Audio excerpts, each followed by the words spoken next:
Hello and welcome to Speaking Spirit, where we talk about all things spiritual. Your host, John Moore, is a shamanic practitioner and spiritual teacher. And now, here's John.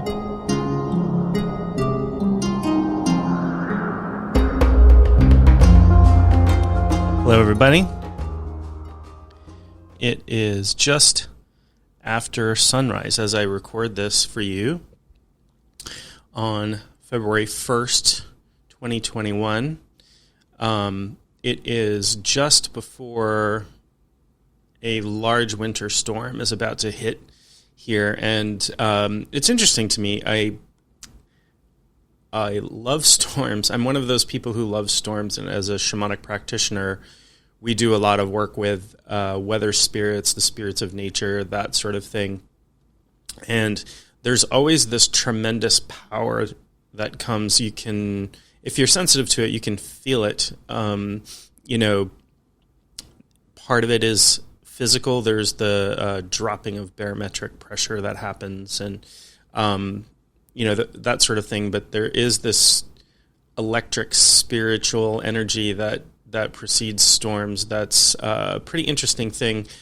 And I do know a lot of people who practice weather shamanism, which is not, by the way, trying to change the weather in any way, but it's working with the spirits of weather and the spirits of nature. And we don't try to, at least the folks I know, don't try to impose their will over the weather. Not that you necessarily could. Weather's got a will of its own, but it just doesn't make for happy surfing.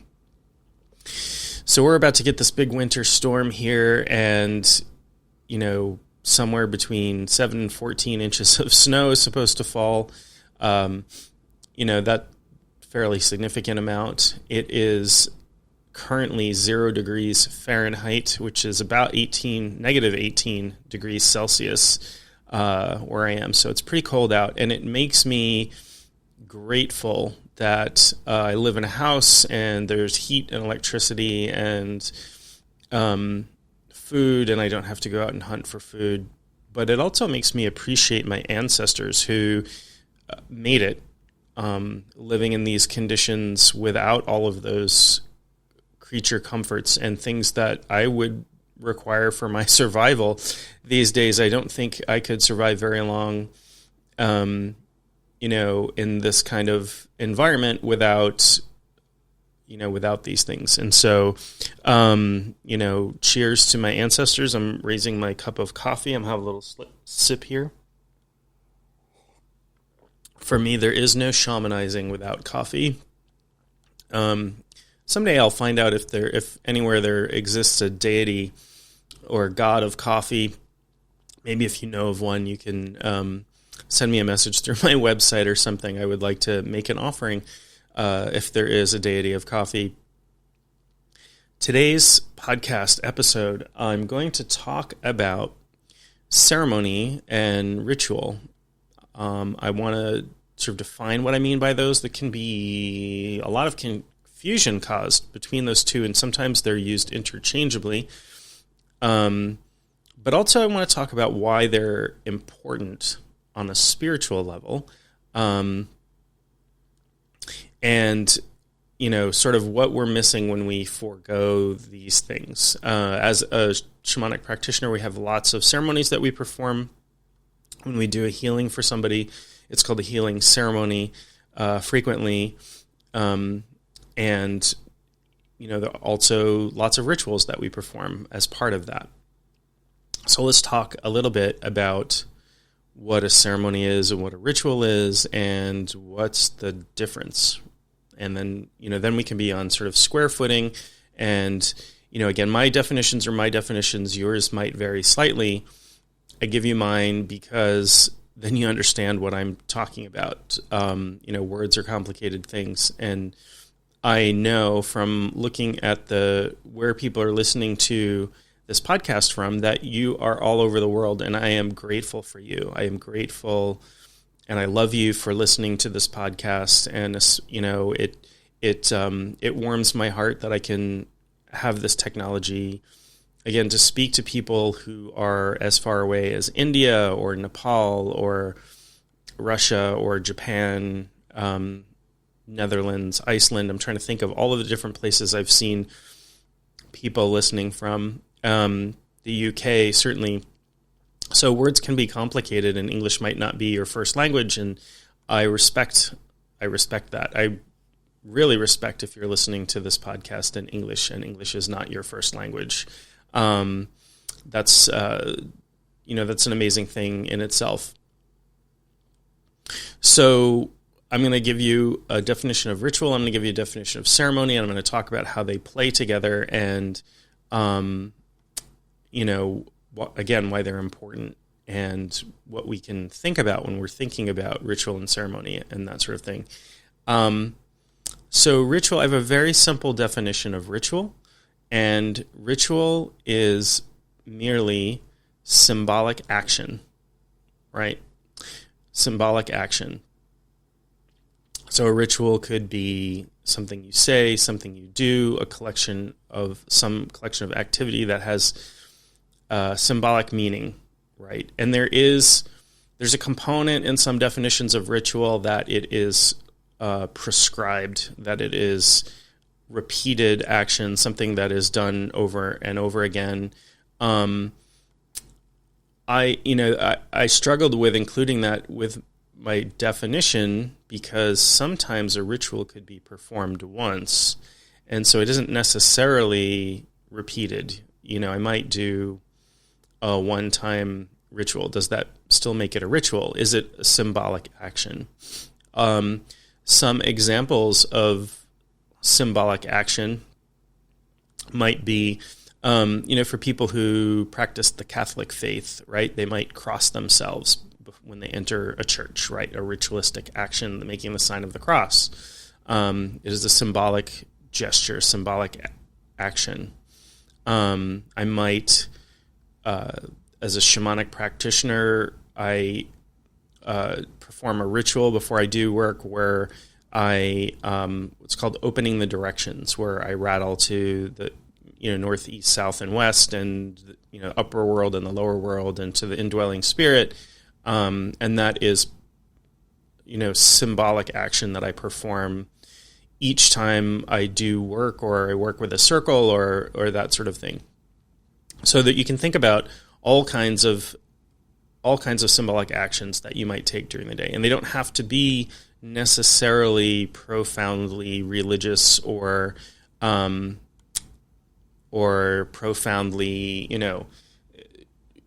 profoundly spiritual to be rituals. They, it's just the fact that I'm performing some symbolic action, right? And if you think about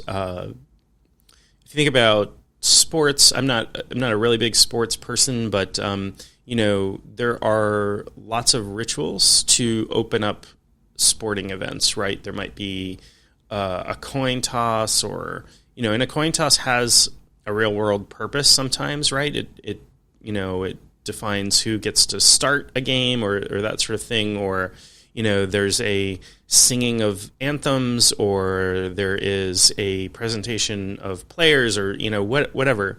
So the way that we open things like that tend to be symbolic action. You also think about the stock market, the opening and closing of the stock market. Those are little rituals, right? They are prescribed. They are, they might not be what we would consider intensely spiritual, because they're not specifically spiritual or religious events. But the reason that ritual is important is that it does make all action makes an impact on the spiritual planes. Ritual is designed, or has the effect, I should say, because it's not necessarily designed, but it has the effect of having sort of an amplified effect on spiritual planes, because our astral bodies, our spiritual bodies, our soul bodies have deal with a lot. They're formless, and they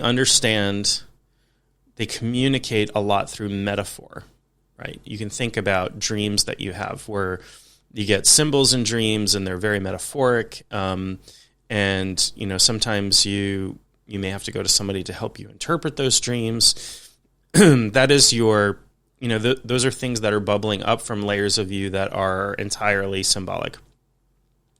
And so ritual is one way that we can have communication with those parts of ourselves and those parts of spirit that are, that understand things that are more symbolic.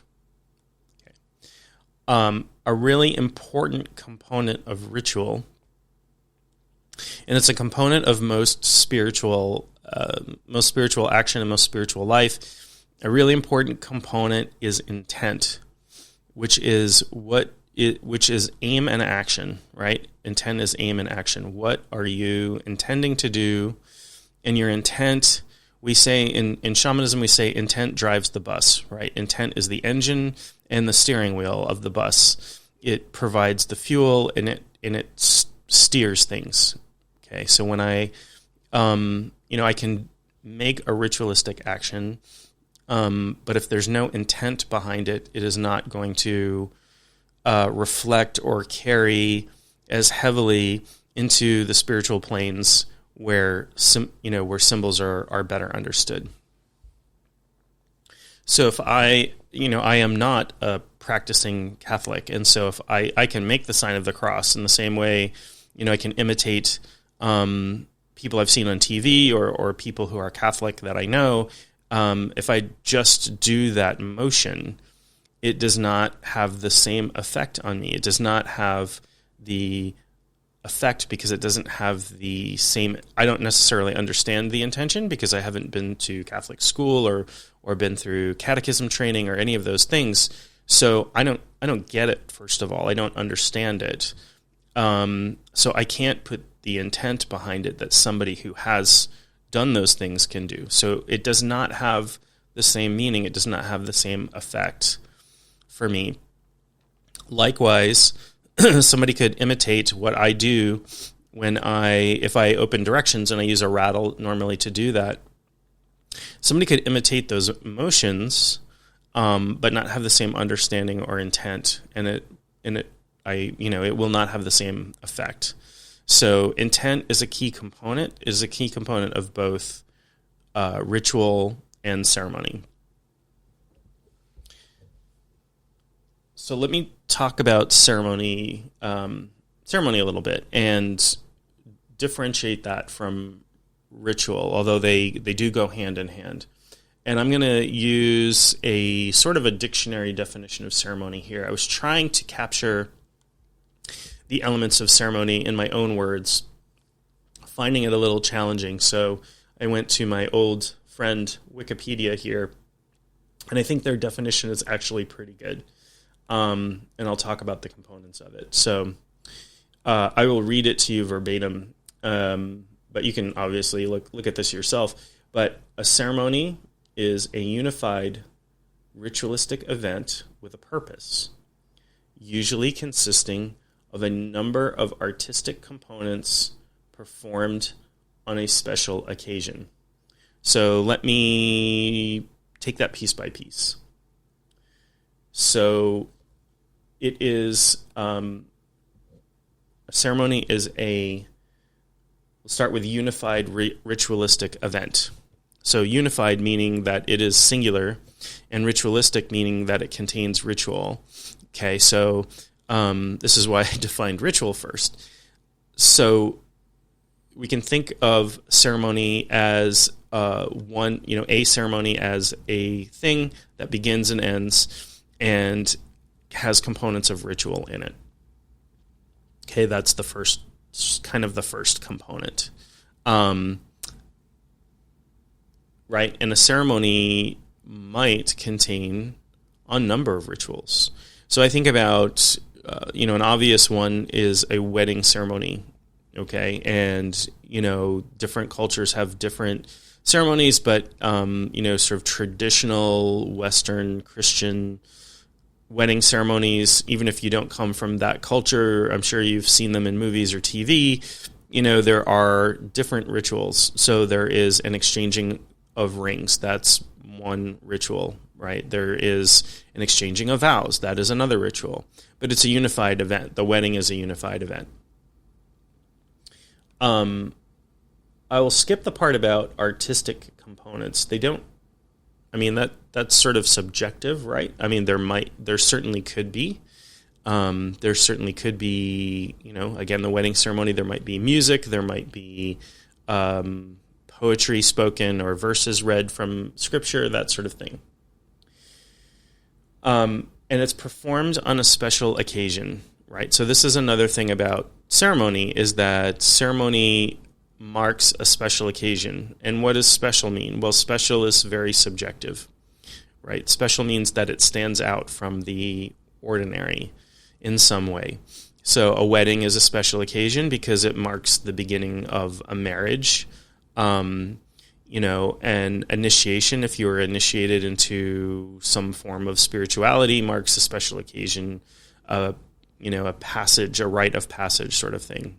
And, we have all kinds of, all over the world, we have different rites of passage. In Jewish culture, we have the bar mitzvah and the bat mitzvah. Certainly in lots of indigenous cultures, there are rites of passage, coming of age ceremonies that involve lots and lots of ritual, and they take place over prolonged periods of time, or it might be marked by a special event.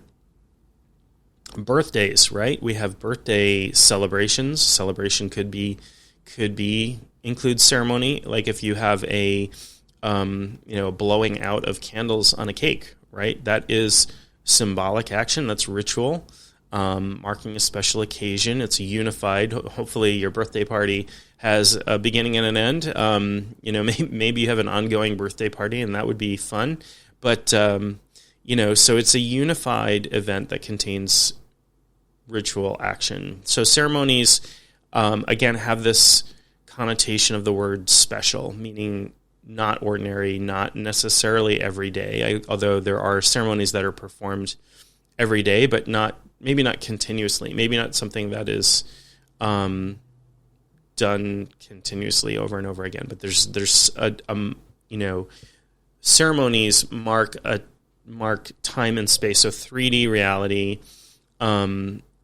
We're sort of saying, this is a special place, this is a special time, and we're going to mark that with some kind of ritual.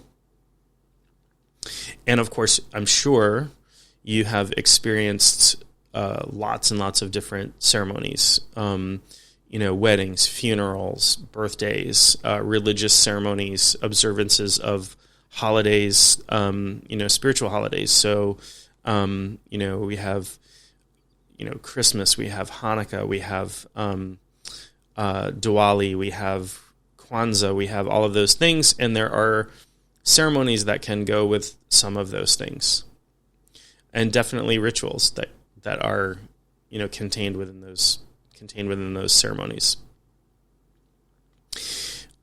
Frequently, one of the things that one of the healings that I get called on to perform pretty frequently is called a soul retrieval, and we refer to that as a soul retrieval ceremony, as opposed to a ritual, right? And soul retrieval is a pretty big deal. It exists in all shamanic cultures. It's a way of helping people heal trauma by bringing parts, sort of scared or lost or damaged parts of the soul back to be reunited, and so it can help a person feel more whole. And this follows very closely. Like if you look at the language, the shamanic language that's used around soul retrieval, and you look at some of the modern research, psychological research that's done, in physiological research that has taken place around trauma, I believe that they're really talking about the same phenomena using absolutely different vocabulary, right? We talk about this trauma causing this fracturing of the psyche. These, if you are of a Jungian psychoanalytic bent, you would talk about these sub-personalities splitting off, where a shaman would talk about soul loss. And, again, it's different terminology, but they're really talking about the same phenomena. And, understandably, there's a medical model which doesn't sort of recognize the spiritual aspect of soul loss, and that's unfortunate. I have been extremely fortunate in working with doctors and therapists who practice shamanism, and learning from them and talking with them, and having clients who have therapists who embrace the fact that their clients are seeing shamanic practitioners. I do think that there's a lot there. There's our ancestors experienced trauma, and the ways that they developed healing for that are valid, and we should listen to those because they survived. Again, going back to my ancestors who survived in conditions that I'm living in now, but with a house around me, with central heating and electricity and internet and all of those things. My ancestors didn't have all of those things, and they survived. And so those skills are not to be set aside as inferior to modern ways necessarily, right? I mean, we have lots of improvements, but we also sometimes lose some things. And that's really important when we talk about ceremony and ritual. We lived most of human existence practicing shamanism. We see evidence of shamanic practices in cave paintings that are 50,000 years old, and ritualistic sites that are thousands of years old, and all of these things. In many ways, we've lost a lot of that in the modern world, and it's a little bit unfortunate because I think it puts us out of touch with this current of ancestral energy that we can tap into for healing and wisdom and knowledge, and really knowledge about how to survive in the crazy conditions we find ourselves in the world today. So going back to soul retrieval, and we call this a ceremony. There are several ritualistic actions that are performed, but it is a special event. We consider it almost like another birthday, bringing these essences back that were lost. Imagine, a member of your family being lost for a really prolonged period of time, and then finding them, then, rescuing them again, and bringing them back into the fold. And what would be the first thing you said? That welcome home, I've missed you. Welcome home, right? And it's very much like that with soul retrieval ceremony, because it's a real welcoming home of these parts of your own, your own internal family, your essences, these pieces that might have been in hiding due to some trauma, or there are a few other causes of soul loss, but trauma is the big one, and it can happen sort of in an instant, and we get fractured, and parts of us feel dissociated. And I do want to say, we've all experienced some level of trauma. We've all gotten a fright, or we've all almost been in a car accident or something along those lines, or had to have surgery, or any of anything that could be sort of traumatic for us. And I think almost every person on this planet could benefit from soul retrieval ceremony. I've never met anybody who couldn't. I mean, that includes people who've been practicing shamanism for a really long time. Your work is never really done. And so, it's a fantastic, it's a beautiful, life-affirming, empowering work. It's kind of the thing that I live for. I do, I love teaching. It comprises the majority of what I do these days, but I do love working with people, and I do love, I do love doing soul retrieval ceremony. So getting back to ceremony and ancestors and sort of what we've lost, I've had lots of conversations with people of different walks of life, people who are therapists, people who are shamanic practitioners, people who are in non-allied fields, just people in life, and there's this sense, particularly in the Western world, of there's something missing, right? There's this feeling that there's something we're missing out on. And some of that comes from the depersonalized nature of technology.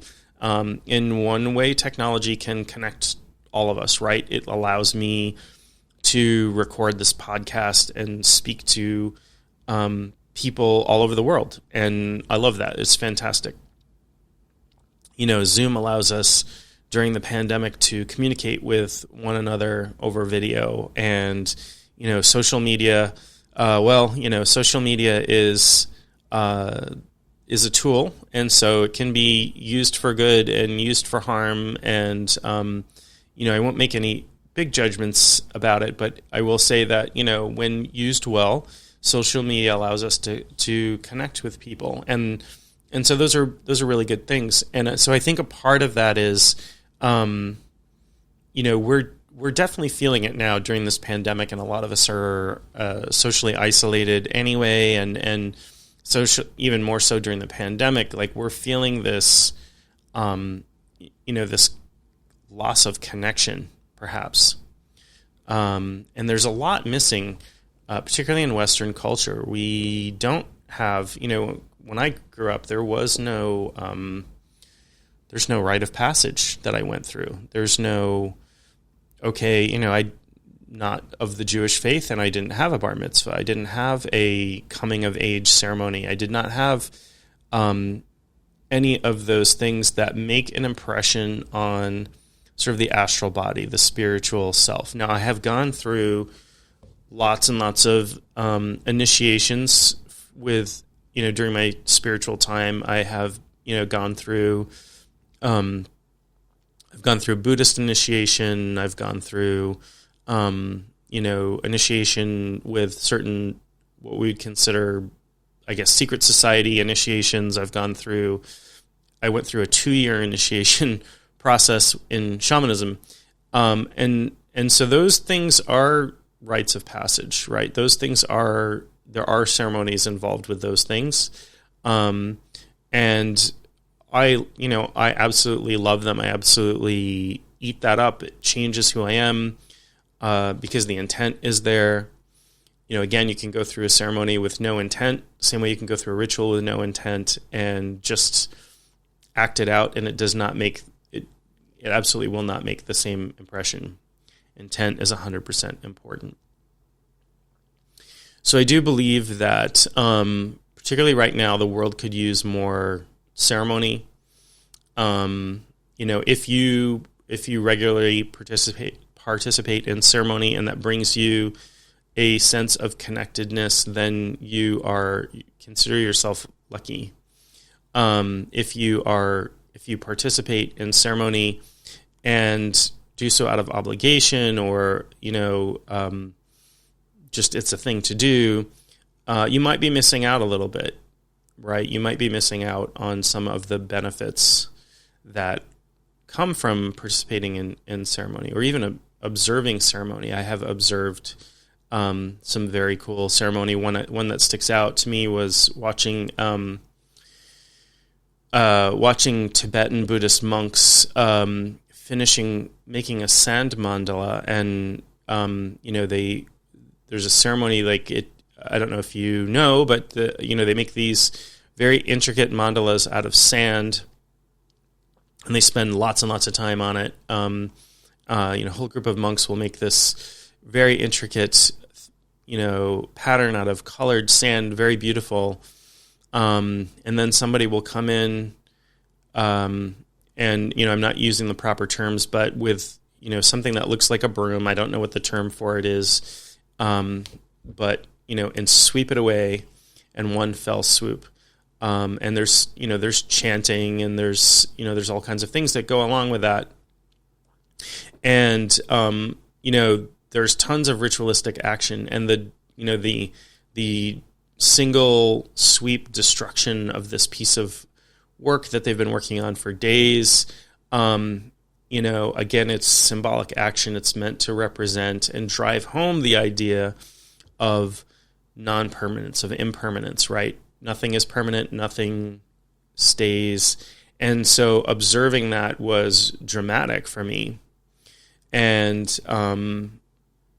it was definitely meaningful. I got a chance to talk to the monks afterwards. They gave me a little bit of the sand from the mandala. It was a really beautiful ceremony. And just as an observer who didn't necessarily understand all of the intricacies of the ceremony, there still was an impact, because I went with the intent to take it all in, and to understand more about it, and to observe it with reverence, because it is sacred, and it is sacred to that culture and that religion, and to sort of take that in. And so you can just as an observer of ceremony certainly be impacted, right? We're definitely impacted by symbols. It's why advertising works. It's why art works, right? When you look at a piece of art and it has an impact on you at a very deep level, it's kind of the same thing. So I would make a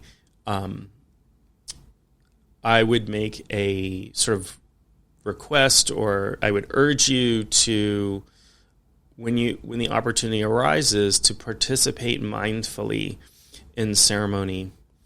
Go with intent, even if the intent is, I'm just going to be open to what's going on here.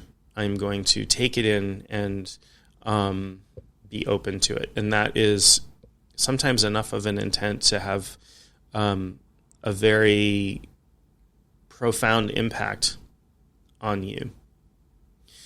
So let's talk a little bit about, I do from time to time design ceremony for specific events or specific things that are going on. So I want to talk about a few elements that might help you if you want to develop your own ceremony for something, or to help you appreciate what's going on in the ceremony. There are a few elements, and again, we have to speak in very general terms, because as soon as you say something like all ceremonies involve creating sacred space, I'm sure you could think of ceremonies where that was not called out, right? Where that was not a huge, important part of the ceremony, or something along those lines, right? But you'll find that the ceremonies do happen in a specific time and space, right? And there's something special about both of those things. Okay, even if the ceremony is the throwing out of the first pitch at a baseball game, opening ceremony baseball game, the baseball diamond, is, yes, it's sports, yes, it's entertainment, but there's this pattern there. There's this thing that exists in the psyche of people who have enjoyed baseball for 150 years, or however long baseball's been around. And so there is an impact. There is a space. So one of the items about ceremony is that it frequently happens in a special place or a sacred space. That doesn't mean all ceremony has to happen in a purpose-built temple or church. It just means that there is a space that's marked out frequently that is, this area is somehow special, right? In we refer to the inner part of the temple in Jerusalem as the sanctum sanctorum, right? The holy of holies, the inner part where only the elite is, the separation from the sacred and the profane, or the divine and the mundane, right? This is the space. And sacred space makes a serious impression on the spirit, on the unconscious mind, on the symbolic part of the astral. Entering sacred space, definitely if you are sensitive or clairvoyant or empathic, you definitely feel it, right? And how do we mark out sacred space? Well, I mean, you can do all kinds of things physically to mark out sacred space, right? You can set up a temple or build a church. I remember walking into the cathedral in Cologne, Germany, which is, hundreds and hundreds and hundreds of years old, and it's, 300 feet tall, and you walk in, and it's like a giant cave. It's very dark. And, there is this immense sense of leaving the regular world behind and entering a special place. So it's anything that sort of sets a space apart. Now, in a lot of workings, a lot of sort of magical workings, in shamanic workings and that sort of thing, they do what's called casting a circle. So it's sort of like making a circle around which the work takes place that is safe from spirits, etc. It's sort of banishing, saying, okay, any of you spirits who are hanging out in this space, it's time to leave, because I only want the spirits in the space that are invited. And that's, depending upon your belief system, that's a thing. Like we only want the energies in the space that we're working in to be there. We don't want to be distracted. We don't want, our work to be tainted by different energies. And if you aren't a believer, if you aren't animistic in nature and believe in nature spirits and that sort of thing, and other types of spirits that are just hanging out, you can think of it as setting apart those parts of your psychology that might interfere with the work that you are about to do, the symbolic work that you're about to do. And so there's always a creation of sacred space in these ways. So if you were to create a ceremony for some purpose, and again, it should have a purpose. We don't do ceremony just for the sake of doing ceremony, but the purpose can be, I'm going to celebrate the winter solstice, or the new moon, or the full moon, or a birthday, or a birth, or a death, or whatever. They're setting apart a space helps you communicate on all levels of the human being. And this is what symbolic action really is about, right? We have a physical body, we have a mind or mental body, emotional body, we have an etheric double, which is our energetic body, we have this astral body, which is our soul body, and that communicates really well metaphorically. And, and then we have this indwelling spirit, the sort of the Atman in Sanskrit, right? This oversoul, this connection to divinity. And symbolic action, ritual, and ceremony allows us to align all of those parts of ourselves, right? I do something physical that impacts my etheric body, my astral body, my mental body. Your spirit body, your connection to divinity isn't necessarily impacted by that, but you can align with it. You can align your other parts with that part of you.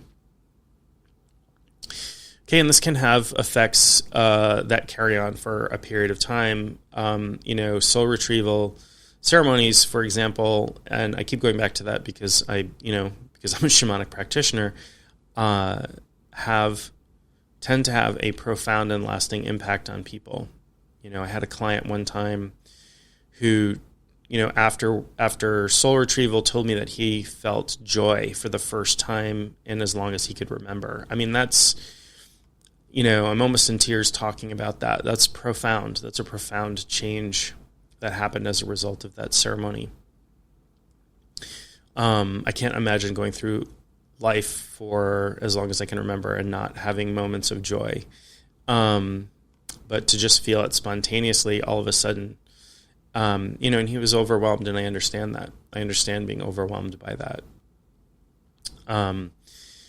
So getting these things in alignment, getting your physical, your physical self in alignment with the other parts of yourself, and that's really what ritual and ceremony is about. So sacred space. Also, we'll talk about time, right? Because ritual and ceremony happen in three-dimensional reality. They happen in time and space. We're doing something with our physical bodies that move through time and space, even though other parts of us don't experience time and space in the same way. It is important, right? So ceremony, rituals and ceremonies have a definite beginning and end, right? So in the Western Christian wedding ceremony, they begin when the bridal party does the procession, right? They sort of march in, or they walk into some music. There's a bunch of ritual that happens in between, and then they normally end when the bride and groom walk out of the place where the ceremony is being held. Okay, so there's a definite beginning and an end. There's not this sense of this is something that's going on forever and ever and doesn't end. And that's important, right? Because you're telling all parts of yourself, okay, now I am doing this symbolic work. Now I am doing this ceremony. Now I am doing this ritual. It's, don't get confused with other things I may have done before or other things that I have done after, right? So there's a separation. So when I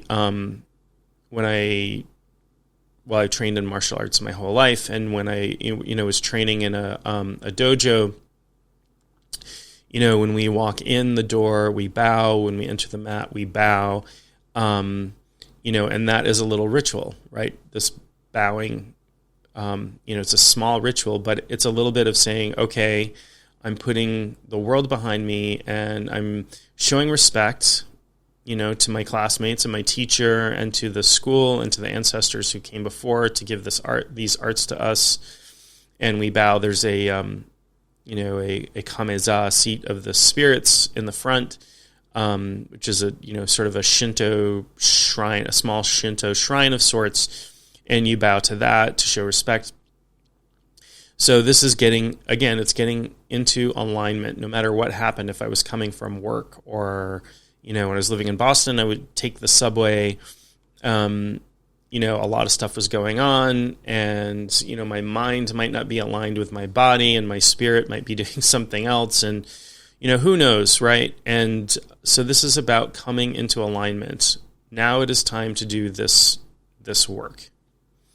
And so you can think about when you perform, any sort of spiritual or symbolic action. Meditation could be a ritual, right? If there's a symbolic component to your meditation. And if you think about sitting down on your mat, you're setting out sacred space. There's a beginning to, there's a beginning. You sit on your cushion. There's an ending. You open your eyes. You get up. You ring a bell, or whatever you do to set yourself in time and space for performing ritual or ceremony. As I mentioned before, intent is really the key to almost any kind of spiritual work that you do. Intent creates the change. Intent creates the impact of any work that you do. Okay, if I perform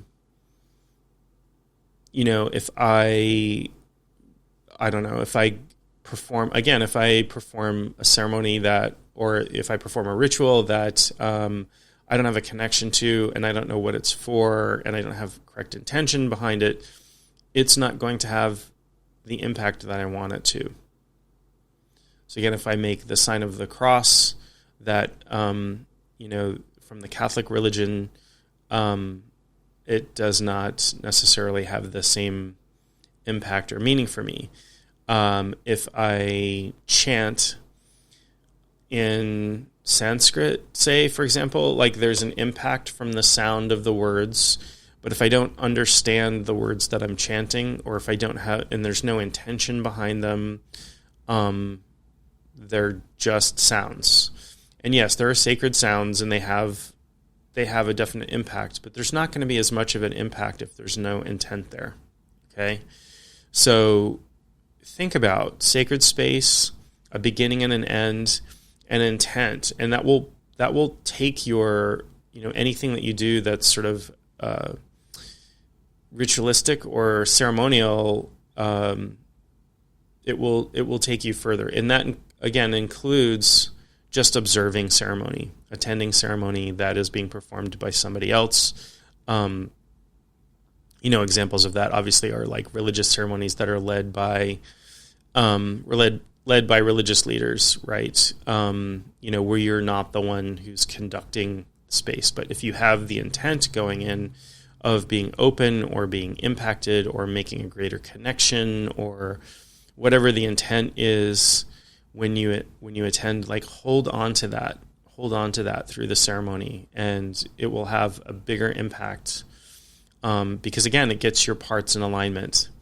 I like to talk about the expression, I don't know if this exists in other languages besides English, but we talk about firing on all cylinders, which we're talking about a car, right? If we're talking about a car that has cylinders in the engine, right, that's where the combustion happens that causes the engine to run and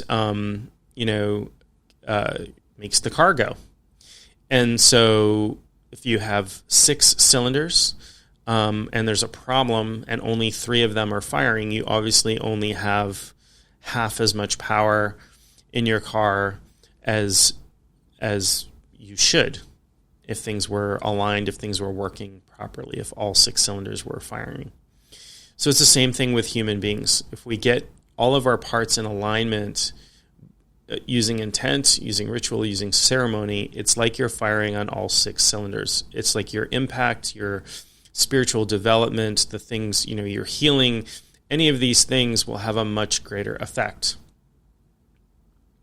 So when I work with clients, clients come to me for some kind of healing, I always tell them, shamanism works on the level of the soul body, right? Which is one layer of the human being. And so, and that can provide some profound healing. But really you need to be in absolute alignment, mind, body, spirit, soul. All of those layers need to be in alignment for the maximum effect to take place. So there may be some physical action that has to take place. If somebody has, think about somebody who has, horrible allergies from food that they're eating, shamanic healing might help. It might give them some more energy to regulate their immune system or whatever. But you also have to stop eating the foods that you're having allergic reactions to. Okay, absolutely have I seen healing that could be defined as miraculous. I've seen, people heal from surgery faster after shamanic work. I've seen, lots of trauma healing, holding certain things at bay and that sort of thing. But you always do that work in conjunction with, with the other healing work that you're doing, with the physical level, with the mental level, with all of those things. I don't say, shun modern allopathic medicine for, spiritual healing only. We're firing on all cylinders. So it's the same thing with ceremony and ritual. We want to fire on all cylinders. We want to get into alignment. Intent is a good way to do that. Setting up physical symbols of sacred space, whether that's lighting a candle somewhere or having an altar at home. I have many altars in my house, as many shamanic practitioners do, but having an altar is something I highly recommend. It's a place that you can go to that is marked out, sacred space, even if it's tiny, even if it's a shelf, or a windowsill or a small table or something like that. It's an area that's marked out as sacred, right? It's a place to come into alignment with spirit on the physical plane. And it's one of the tenets of shamanism is that we walk in multiple worlds simultaneously. We do not forego the physical world for the spiritual. That's called spiritual bypassing. I will probably do a whole podcast on spiritual bypassing because it is honestly, it's a big problem in the spiritual development community that I see today. It's everything is fine because I'm an ascended master feeling, ignoring the house being on fire, right? When the solution is leave the burning building. Yes, you can still, maintain your calm and not be affected by your house burning down as much. But if your house is on fire, there's a simple physical solution to that, and that is walk out of your house and save your life because you have a physical body, and it's not necessarily to be ignored. So this has become one of my longer podcasts, and I realize there's a lot of tangents here. But I did want to talk about ceremony and ritual. It's very important to me. We do a lot of ceremony. I do a lot of ritual.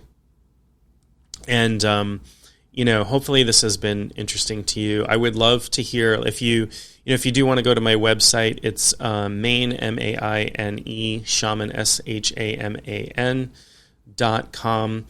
I would love to hear if you have topics you'd like me to cover or guests you'd like me to talk to. I will promise that I'm going to figure out the technology for interviewing guests very soon. Obviously, I have to do that remotely during the pandemic for safety's sake, but I will be working on that shortly. So it's not, hopefully bring in some very interesting guests very soon. But please feel free to contact me that way. And I look forward to speaking to you more in the future. And I love to see the listeners, from all over the planet really coming in and listening. And that makes me very happy. And so I wish you a wonderful day. I wish you more love, not less. And with that, I will leave you.